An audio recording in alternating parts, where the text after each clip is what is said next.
Kwa majina naitwa Dr. John Benson Butoto, ni daktari kutoka idara ya magonjwa ya ndani katika hospitali ya rufaa ya mkoa wa Dodoma.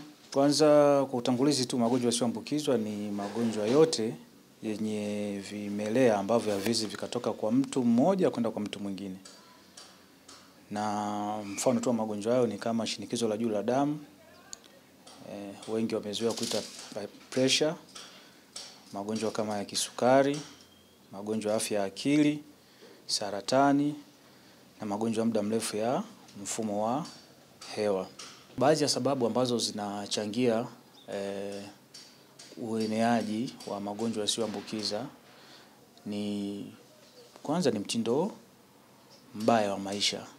Yaani mfano kutokufanya mazoezi, ulaji ambao sio sahihi wa vyakula, uvutaji wa sigara, unywaji wa pombe uliopitiliza, na pia huchangiwa pia hata kuwa na misongo ya mawazo. Gharama za magonjwa yasiyoambukiza kwa kweli ni kubwa. Kama nilivyotangulia kusema hapo awali, mfano tu mgonjwa mwenye shinikizo la juu la damu, kuna muda huweza akapata changamoto let's say ya figo, ambazo gharama sasa za matibabu ya figo ni kubwa. Kuanzia kwenye gharama kwanza za vipimo vyenyewe na hata hizo matibabu kinga yanakuwa ni gharama ni kubwa. Kama nilivyotangulia kusema awali, magonjwa yasiyoambukizwa mara nyingi husababishwa na tunaita modifiable risk factor. Yaani vitu ambavyo vinaweza tukavibadilisha kwenye mtindo wetu wa maisha.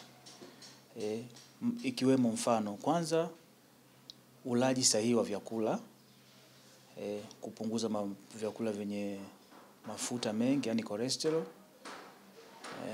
kupunguza ulaji wa chumvi bila kuongeza chumvi nyingi, unywaji wa pombe uliopitiliza pia ni bora upunguze au kama itawezekana basi uache kabisa. Lakini pia ufanyaji wa mazoezi, tuepuke masuala ya uvutaji wa sigara, siku hizi kuna mpaka shisha.